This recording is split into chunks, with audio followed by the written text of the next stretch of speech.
O que uma trend de fotografia pode nos ensinar sobre a escrita criativa? Eu sou Desirê Lourenço, escritora, e hoje eu tô aqui para falar sobre a trend de o que eu vi versus o que eu fotografei. Para quem ainda não viu, essa trend é basicamente um contexto geral, uma imagem, uma vista, e aí depois, quando você arrasta para o lado, ou enfim, no vídeo, aparece exatamente aquilo que a pessoa fotografou. É uma trend para mostrar como em ambientes que não parecem ter nada, a gente consegue focar em alguma coisa e ter uma foto lindíssima, enfim, ter um registro bem específico de algo e como isso fica bonito. Tá, beleza, Desirê, vi essa trend e tal, tô vendo, mas o que isso diz sobre as nossas histórias, sobre a escrita criativa?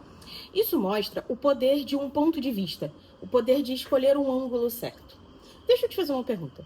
Quantos livros e quantos filmes você consegue imaginar com a temática de amores do passado que voltam, ou, por exemplo, com pessoas de níveis sociais diferentes e que se apaixonam e passam por cima de tudo para ficarem juntas? Ou até mesmo aqueles clássicos, bem, conheci a família da minha namorada ou do meu namorado e tudo deu errado. Tenho certeza que você consegue ter várias coisas na sua cabeça que remetem a esses temas, certo?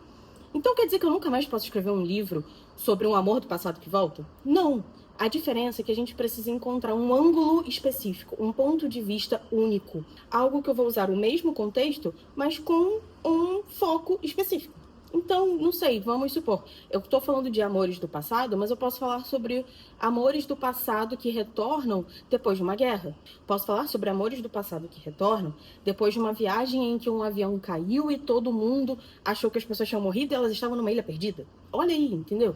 Na verdade, o contexto geral é quase sempre o mesmo. Afinal de contas, a gente está falando de pessoas, de relacionamento entre pessoas. O grande diferencial é como você vai lidar com aquela história.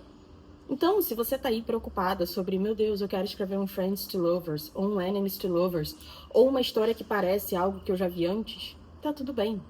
Você tem que se preocupar menos com esse contexto macro e muito mais com qual é o foco, qual é o enfoque que você vai dar na sua história. Eu, por exemplo, escrevo romances. Meu Deus, se eu for falar de romances aqui, eu posso passar horas falando sobre vários romances que vocês já leram, que eu já li, que a gente já assistiu em séries, em filmes, em tudo que a gente pode imaginar. Mas eu tenho um enfoque que são romances sáficos. Isso já é um primeiro enfoque. E não quer dizer que eu não possa ter enfoques mais aprofundados. Eu posso falar de romances sáficos entre mulheres de mais de 30 anos, porque é um público que eu me reconheço, por exemplo. Eu posso falar de romances sáficos entre mulheres que moram no Rio de Janeiro, que é uma cidade que eu conheço, por exemplo. Então, toda a questão de criar uma história boa, de criar uma história única, com um grande diferencial, é muito mais sobre o enfoque que você vai dar na sua história do que necessariamente qual é o contexto macro da sua história.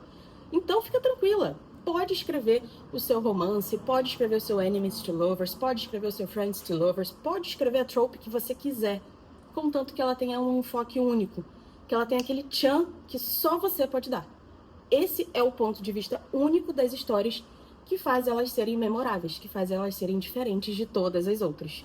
Se você gostou desse vídeo, assina aqui o canal, dá um likezinho lá pra gente saber, comenta se tiver alguma dúvida e eu convido você a seguir todas as minhas outras redes sociais que estão aqui na descrição do vídeo. Lá eu falo muito sobre a minha rotina de escrita, falo sobre outras coisas do dia a dia de criatividade e eu falo um pouquinho da minha vida também, tá bom?